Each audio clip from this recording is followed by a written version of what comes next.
Отуруп жеген. Мен кантип отуруп жегендин сыпаттарын көрсөтүп берем. Мына караңыз. Мына тиземди көрдүңүзбү?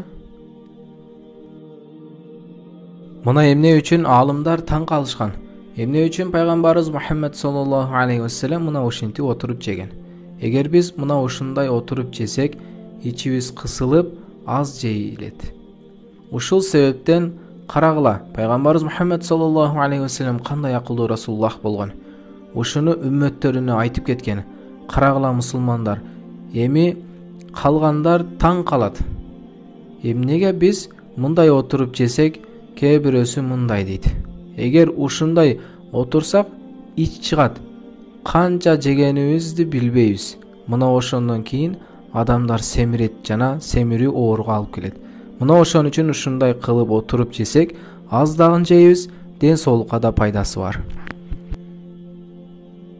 Кийин дагы мусулман бир туугандарым, дагы хадистерде бар, пайгамбарыбыз Мухаммед саллаллаху алейхи вассалам тамак жештен алдын бисмиллах деген. Балдарыбызга үйрөтөлү. Бисмиллах деп чай ичебизби, нан сындырабызбы, тамак жейбизби, бисмиллах десек береке болот. Мына ушундай пайгамбарыбыз Мухаммед саллаллаху алейхи вассалам үйрөткөн.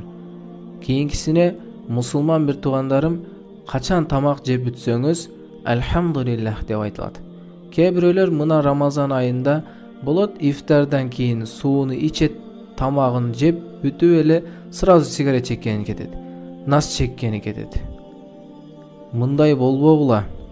Альхамдулиллах дегиле, сабыр кылгыла.